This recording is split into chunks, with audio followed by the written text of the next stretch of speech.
Hello students, हम लोग chemistry का chapter metals and non metals पढ़ रहे हैं और मेटल्स और नॉन मेटल्स में हमारा जो टॉपिक कंटिन्यू हम कर रहे हैं that is the chemical properties of metals. Is it okay? तो हम फिलहाल जिसको फुल डिटेल में पढ़ रहे हैं वो हैं मेटल्स। Is it okay? तो मेटल्स के बारे में आप बहुत सारी बातें जान चुके हैं, बहुत सारी केमिकल रिएक्शन आप मेटल्स की जान चुके हैं। आज जो आप केमिकल रिएक्शन पढ़ने जा रहे हैं मेटल्स की, सुनिएगा जरा ध्यान से। आज की क्लास में हम पढ़ेंगे रिएक्शन। भाई केमिकल प्रॉपर्टी पढ़नी है, इसका मतलब रिएक्शन ही पढ़नी है ना। और फिलहाल आज की क्लास में हम जो रिएक्शन पढ़ने जा रहे हैं this is reaction of metals with acidic solutions. किसके साथ में रिएक्शन हम करवाएंगे? एसिड्स के साथ में रिएक्शन हम करवाएंगे। Is it okay? किसकी रिएक्शन करवाएंगे? मेटल्स की रिएक्शन। तो देखिएगा ध्यान से कि आखिर ये मेटल्स की एसिड्स के साथ में जनरल रिएक्शन कैसी होती है। तो चलिए जनरल रिएक्शन लिख लेते हैं सबसे पहले। तो whenever any metal तो नहीं बोल सकते, most of the metal आप यहाँ पर word use कर सकते हैं। most of the metal reacts with the acids. Is it okay? किस तरीके से रिएक्शन को कंप्लीट करते हैं? When metal reacts with the acid, then the first product formed is metal salt. पहला प्रोडक्ट कौन सा बनता है? पहला प्रोडक्ट बनता है मेटल सॉल्ट। और दूसरा प्रोडक्ट कौन सा बनता है? दूसरा प्रोडक्ट बनता है gas. Which gas? Hydrogen gas. Is it okay? Hydrogen gas का क्या होता है? लिबरेशन हो जाता है। यहाँ पर कब लिबरेशन होता है? When metal combines with the acid. अब देखिए मेटल की रिएक्शन एसिड से कितनी विगरस होगी या फिर ये रिएक्शन कितनी स्लो होगी। It all depends on the reactivity of metals. तो आई होप कि आपको रिएक्टिविटी सीरीज याद है पूरी तरीके से। फिर भी just for the revision, just to remind you, मैं दोबारा से आपके सामने लिख देती हूँ। देखिएगा, we will start with the potassium, then this is potassium, sodium, calcium, magnesium, aluminium, zinc, this is iron, tin, lead, hydrogen, copper, mercury, silver and gold. This is the reactivity series of almost most of the important metals. Is it okay? And in this reactivity series, as we go down, reactivity decreases. And as usual, we always keep this in box, this hydrogen. So what is the use of this hydrogen to keep it in the box? Actually here this is very important, as the metals which are more reactive than hydrogen, they are going to displace this hydrogen from this place. Is it okay? And those elements which are less reactive than hydrogen, they are not at all able to displace this hydrogen from the acids. Is it okay? शायद आपको मेरी बोली हुई बात समझ में ना आई हो, सुनिएगा ध्यान से। हम इसको रिएक्शन के थ्रू समझते हैं। ये मेटल है और एसिड के साथ में रिएक्शन कर रहे हैं। जो फर्स्ट प्रोडक्ट बन रहा है वो बन रहा है मेटल सॉल्ट। जो सेकेंड गैस लिबरेट हो रही है वो कौन सी हो रही है? Hydrogen gas. तो चलिए देखिए कि ये रिएक्शन किस तरीके से होती है। ओके, तो हम इसको एक एग्जाम्पल के थ्रू समझना शुरू करते हैं। और हम जो एग्जाम्पल यहाँ पर सेलेक्ट करने जा रहे हैं दिस इज कैल्शियम। और कैल्शियम की रिएक्शन हम करवाने जा रहे हैं H2SO4 के साथ में। क्या आप पहचानते हैं H2SO4 को? नाम याद है आपको? ये H2SO4 है and this H2SO4 is sulphuric acid. और एसिड कोई सा भी हो, सल्फ्यूरिक हो या हाइड्रोक्लोरिक हो या नाइट्रिक एसिड हो, हमें एसिड का कौन सा सोल्यूशन काम में लेना होता है? Always aqueous solution. ये बात हमने acid bases and salt chapter में पढ़ ली थी। Is it okay? तो कैल्शियम की रिएक्शन हमने किसके साथ में करवाई, सल्फ्यूरिक एसिड के साथ में। अब ये कैल्शियम इस हाइड्रोजन को इसकी जगह से क्या करेगा, डिस्प्लेस कर देगा, और कौन सी गैस का लिबरेशन हो जाएगा, as this hydrogen gas is going to displace, तो हाइड्रोजन गैस यहाँ से रिलीज हो जाएगी, और ये जो हाइड्रोजन गैस यहाँ से रिलीज हुई है उसकी जगह पर आकर के कौन लग जाएगा, कैल्शियम। मतलब यहाँ पर सॉल्ट कौन सा बन जाएगा, यहाँ पर सॉल्ट बन जाएगा कैल्शियम सल्फेट। तो फर्स्ट प्रोडक्ट जो बना वो कौन सा बना, फर्स्ट प्रोडक्ट हमारा बना कैल्शियम सल्फेट।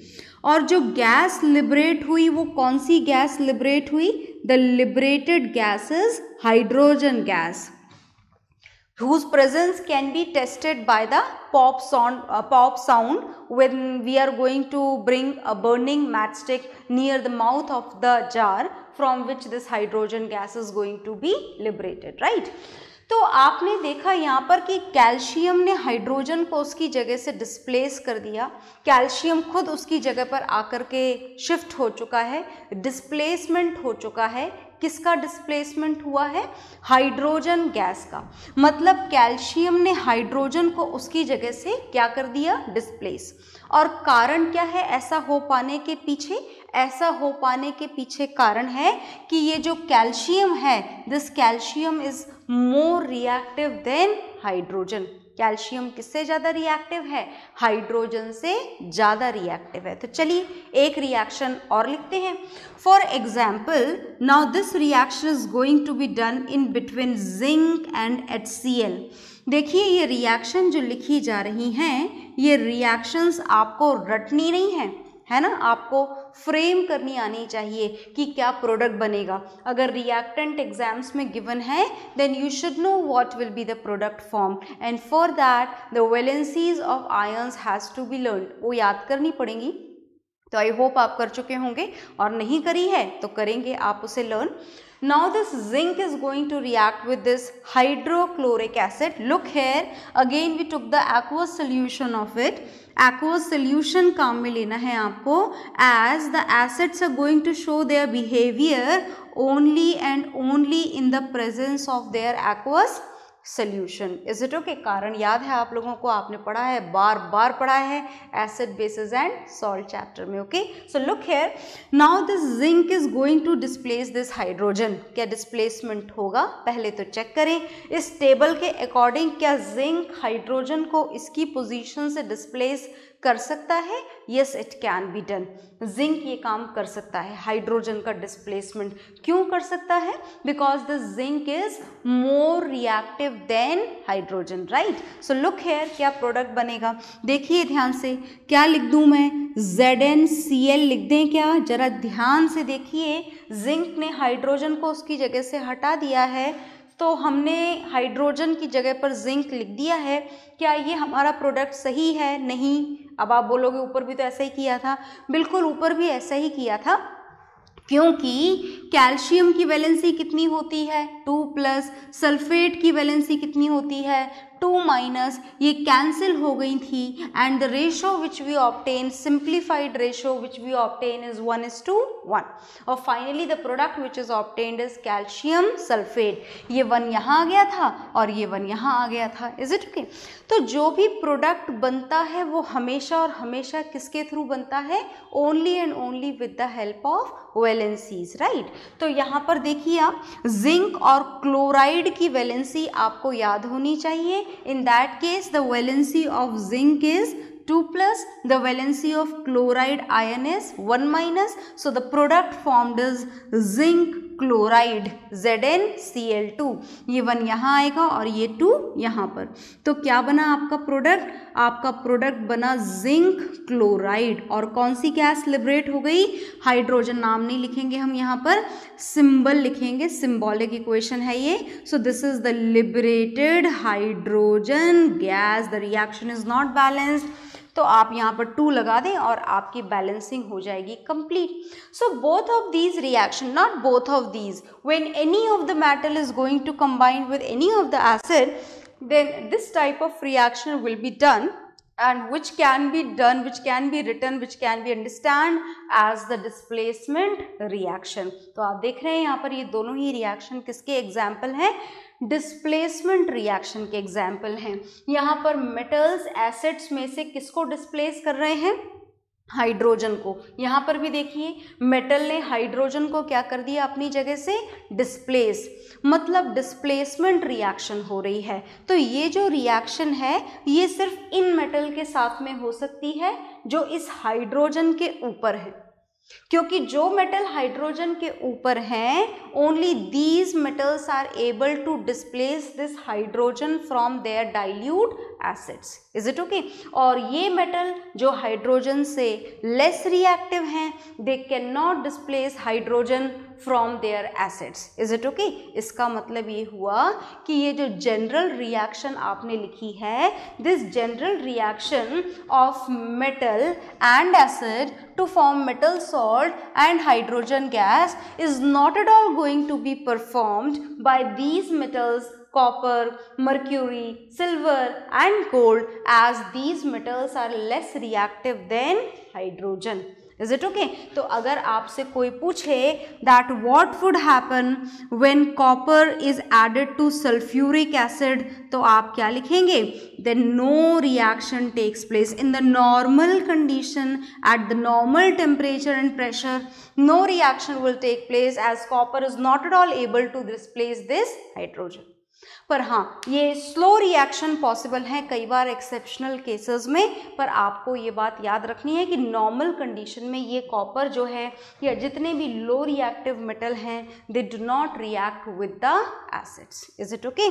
तो आप इसको whatever is there on the board you just note it down in your register, then you will learn the another chemical properties of metals with some another compound. Okay?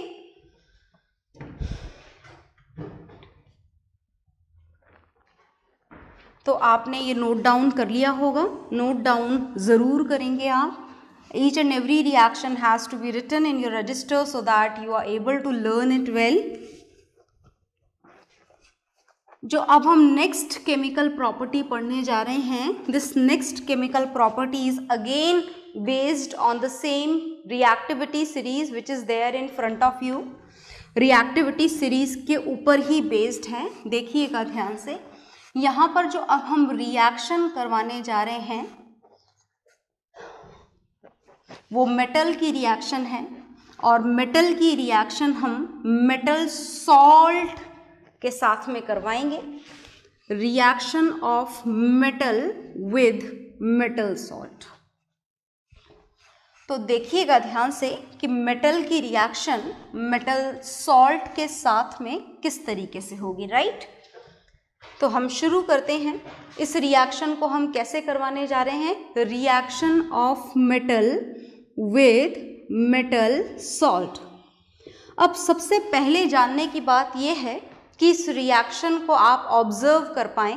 Reaction का मतलब क्या होता है? Changes. Is it okay? Chemical reaction का मतलब क्या है? Changes. Changes in colour, changes in smell, changes in temperature, and these changes are written chemically in the form of a chemical reaction. So here this reaction is going to done with the of metals with the metal salt. तो यहाँ वाला metal और यहाँ वाला metal, ये दोनों metal क्या होने चाहिए? डिफरेंट होने चाहिए. Then only you are able to observe the changes, observe the chemical reaction. तो आप इस चेंज को नोटिस करने के लिए या समझने के लिए इस वाले मेटल को मेटल 1 लिख दें और दूसरे वाले मेटल को लिख दें metal 2. Is it okay? So now look here how this reaction is going to be done. देखिएगा ध्यान से. First we are going to write down this general reaction when this metal 1, बहुत ही ध्यान से देखेंगे, ये जो metal 1 है, ये metal 1 किसके साथ में रिएक्शन करने वाला है? ये metal 1 metal 2 के salt के साथ में रिएक्शन करने वाला है, right? metal 1 is going to combine with the metal 2 salt. और इस रिएक्शन में भी क्या होगा? ये जो मेटल 1 है ये मेटल 2 को उसकी जगह से डिस्प्लेस कर देगा. मतलब यहाँ पर मेटल 2 विल बी डिस्प्लेस्ड. जो भी मेटल 2 का मतलब some different, metal 1 and metal 2 should be different, then only we are able to observe the reaction, right. तो मेटल 2 यहाँ से हटा दिया जाएगा और मेटल 2 किसके थ्रू हटाया गया है, मेटल 2 हटाया गया है मेटल 1 के थ्रू, मतलब मेटल 2 सॉल्ट की बजाय आपको यहाँ पर मिलेगा मेटल 1 सॉल्ट।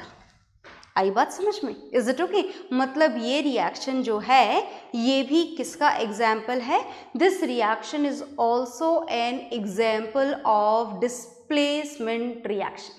और डिस्प्लेसमेंट रिएक्शन सिर्फ और सिर्फ कब होती है, सिर्फ तब होती है when metal 1 is more reactive than metal 2।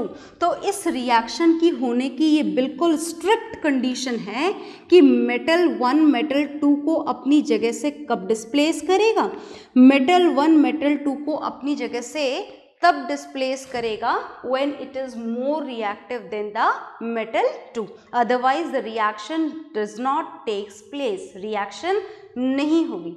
तो चलिए जानते हैं कि होगी तो कैसे होगी, है ना, ये जान लेते हैं। तो चलिए बहुत ध्यान से देखिएगा और चेक करते जाइएगा कि हम कहीं कुछ गलत तो नहीं लिख रहे हैं, गलत तो नहीं सोच रहे हैं, तो देखिएगा बहुत ध्यान से। हालांकि ये रिएक्शन आपकी पढ़ी हुई है, displacement reaction that we have done already in the first chapter, but according to the syllabus this has to be revised in this chapter also, so we are just revising this reaction, right. So this is copper sulphate and do you know the colour of copper sulphate. Copper sulphate का हमने कैसा solution लिया है, copper sulphate का हमने aqueous solution लिया है, it is dissolved in water, is it okay. And the colour of copper sulphate that has to be learned, याद रखना है आपको, कॉपर सल्फेट के एक्वस सोल्यूशन का कलर आपको कैसा मिलने वाला है, this is blue, is it okay. और इस blue copper sulphate aqueous solution के साथ में हम किसकी रिएक्शन करवाने वाले हैं, जिंक की रिएक्शन। और हम बोल रहे हैं कि ये जो रिएक्शन है, reaction of one metal with the another metal salt reaction, this is a type of displacement reaction. कैसी रिएक्शन है ये डिस्प्लेसमेंट रिएक्शन है। Here the less reactive metal is going to be displaced by the more reactive metal, is it okay? In that condition what would happen when zinc is going to combine with the copper sulfate? So you just look at the reactivity series first, is this zinc is more reactive than copper? check करिए पहले तो ये रहा आपका zinc और ये रहा आपका कॉपर। तो जिंक कॉपर के ऊपर है, तो definitely it is sure, it is confirm that this zinc is more reactive than copper. तो जिंक किससे ज़्यादा रिएक्टिव है, कॉपर से ज़्यादा रिएक्टिव है। तो क्या जिंक कॉपर को उसकी जगह से डिस्प्लेस कर पाएगा, डेफिनेटली कर पाएगा। देन व्हाट वुड हैपन, कैसे रिएक्शन होगी, ध्यान से देखिएगा। जिंक ने कॉपर को उसकी जगह से हटा दिया है, क्या बन जाएगा, जिंक सल्फेट बन जाएगा। और कैसे बनाए ये प्रोडक्ट हमने, again we have to use their valency. Zinc की वैलेंसी कितनी होती है, 2+, सल्फेट की वैलेंसी कितनी होती है, 2-, और 2+ और 2- का आपको कैसा रेशो काम में लेना होता है, simplified, the ratio will be 1:1 and the product formed is this zinc sulphate बन जाएगा, which does not have any colour at all, so you can write down this is colourless. तो आपका जो ब्लू कलर का copper sulphate solution था वो एक colourless solution में चेंज हो जाएगा। और कौन साथ में अलग से जो है डिस्प्लेस हुआ है यहाँ पर, दिस इज कॉपर। ये कॉपर को डिस्प्लेस कर दिया है, किसने डिस्प्लेस कर दिया है, जिंक ने। क्यों कर पाया है डिस्प्लेस ये zinc, because zinc is more reactive than copper. तो चलिए कुछ और रिएक्शन देखते हैं, देखिएगा ध्यान से। जो नेक्स्ट रिएक्शन हम यहाँ पर पढ़ने जा रहे हैं, this is the reaction of silver nitrate. और सिल्वर नाइट्रेट का आपने कौन सा सोल्यूशन लिया है, एक्वस सोल्यूशन। कैसा होता है, this is colourless, is it okay. और अब आपने इसके साथ में कौन सी रिएक्शन किसके साथ में करवाने जा रहे हो आप, कॉपर के साथ में। तो पहले तो आपको चेक करना है कि क्या रिएक्शन होगी भी या नहीं। ऐसे डायरेक्टली बिना देखे आग बंद करके प्रोडक्ट नहीं लिख देने हैं, आपको चेक करना है। तो चलिए चेक करिए कि क्या कॉपर सिल्वर नाइट्रेट से रिएक्शन करेगा, क्या कॉपर सिल्वर को अपनी जगह से डिस्प्लेस कर पाएगा? तो yes, it can be done. This copper can displace this silver from its place. Look here, ये रहा कॉपर और ये रहा silver. As we can see from this reactivity series, this copper is more reactive than silver. So what would happen? This silver is going to be displaced by the copper. Is it okay? So look here, reaction क्या होगी? यहाँ पर बनेगा cupric nitrate. किसका formation होता है? Cupric nitrate का formation होता है। कॉपर की वैलेंसी 1+ और 2+ और नाइट्रेट की वैलेंसी 1- आपको काम में लेनी होती है। In that condition cupric nitrate is form. और अब आप देख लीजिए कि यहाँ से जो डिस्प्लेसमेंट है वो किसका हो रहा है? ग्रेइश शाइनी मेटल सिल्वर का डिस्प्लेसमेंट हो रहा है। So in that case silver will be displaced. तो रिएक्शन हम बैलेंस कर देते हैं और ये हो गई हमारी रिएक्शन बैलेंस्ड। तो आप इनको रिएक्शन को नोट डाउन करिए। Then we will look some examples where no reaction takes place between metal and metal salt. तो उससे पहले आप इसे नोट डाउन कर लीजिए। ओके,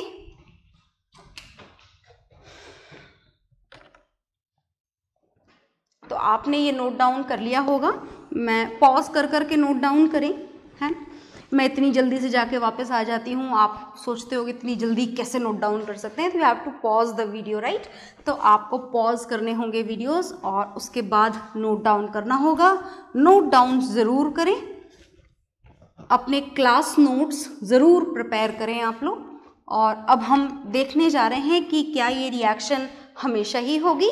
तो चलिए चेक करते हैं। Now if you have a solution, an aqueous solution of copper sulfate, आपके पास में कॉपर सल्फेट का क्या है? एक्वस सोल्यूशन है। कलर तो याद है ना आपको कॉपर सल्फेट के एक्वस सोल्यूशन का? Aqueous solution of copper sulphate is blue in colour. कौन से कलर का होता है? Blue. And now the metal which we are going to add with this copper sulphate is silver. हमने किसके साथ में ऐड कर दिया? सिल्वर ऐड कर दिया कॉपर सल्फेट के aqueous solution में। Then what would happen? Look here, this is copper sulfate and this is silver. Here silver is less reactive than copper, so this silver is not at all able to displace this copper from the copper sulfate, right? Then what would happen? अगर आपको ऐसा बोल के आए exam में question that complete the following reaction, ऐसे आएंगे exam में क्वेश्चन, है ना। ऐसे भी आ सकते हैं, मतलब some another method are also there. This is one of the way. Complete the following reaction. Complete करने का क्या मतलब है? कंप्लीट करने का मतलब है reactants are here in front of you and you have to write down the products. आपको क्या लिखने हैं? प्रोडक्ट्स लिखने हैं। तो इस केस में जब आप देख रहे हैं कि ये जो सिल्वर है, ये सिल्वर क्या है? लेस रिएक्टिव है। Silver is less reactive than copper. Then what would happen? This silver is not at all able to displace this copper from copper sulfate. तो आपका आंसर क्या लिखना है आपको इस केस में?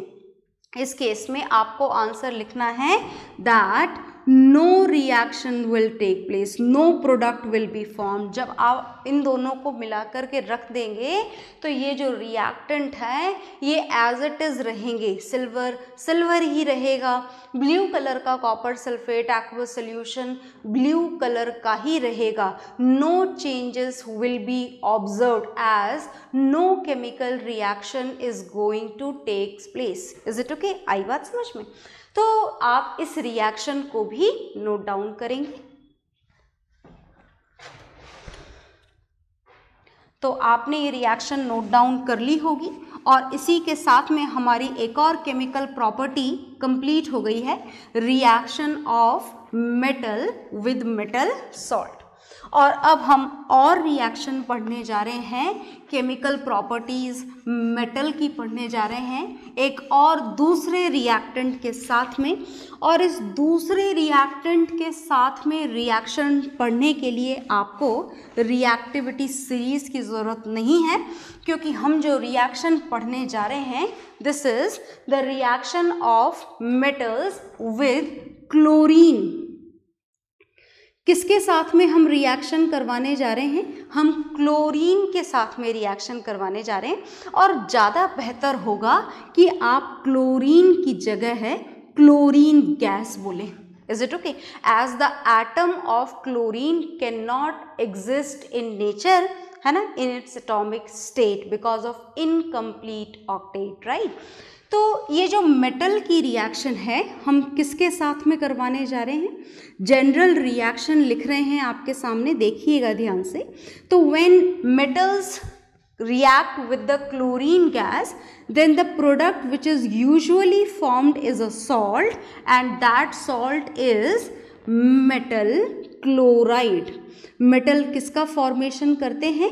मेटल क्लोराइड का फॉर्मेशन करते हैं। Is it okay? And metal chloride is a type of salt. क्या है ये? एक टाइप का सॉल्ट। आपने देखा है कि कंपाउंड्स को आपने कितनी कैटेगरीज में क्लासिफाई करा है? 3 कैटेगरीज में, acid, bases and salt. So metal chlorides are involve in the category of salt. Is it okay? तो चलिए कुछ एग्जाम्पल्स लिखते हैं। तो when this sodium reacts with chlorine gas, so look here what would happen. When sodium reacts with chlorine gas, then metal chloride will be formed, right? तो क्या product बनेगा? Sodium chloride. ये सोडियम और ये chloride. Is it okay? Sodium chloride, sodium की valency 1+, chloride की 1-, तो 1 इधर और 1 इधर, और क्या प्रोडक्ट बन गया? प्रोडक्ट बन गया sodium chloride. Is it okay? Reaction आपकी बैलेंस करनी होती है, आपको हमेशा इस बात का आपको ध्यान रखना है। तो क्या बाकी मेटल भी ऐसे ही रिएक्शन करेंगे? बिल्कुल ऐसे ही करेंगे। When aluminium reacts with chlorine, तो क्या प्रोडक्ट बनेगा? तो बनेगा एल्यूमिनियम क्लोराइड। नाम चलो पहले लिख देते हैं। Product formed will be aluminium chloride. और एल्यूमिनियम क्लोराइड का फॉर्मूला आप कैसे लिखेंगे? एल्यूमिनियम की वैलेंसी 3+, क्लोराइड की वैलेंसी 1-, तो ये बन जाएगा AlCl3। आपको रिएक्शन बैलेंस करके लिखनी है, ये हमने बैलेंस कर दी है रिएक्शन। तो usually when the metal combines with the chlorine gas, then in this way metal chlorides are formed. आप इसे नोट डाउन करेंगे।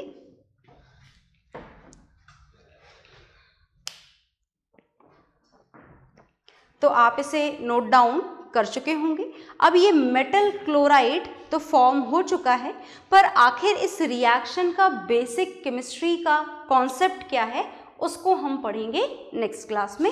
अभी आपको जितना भी पढ़ाया गया है इसको आप लर्न करेंगे, याद रखेंगे, ताकि नेक्स्ट क्लास में आपको इस रिएक्शन का कारण समझ में आ सके। Okay, bye everyone.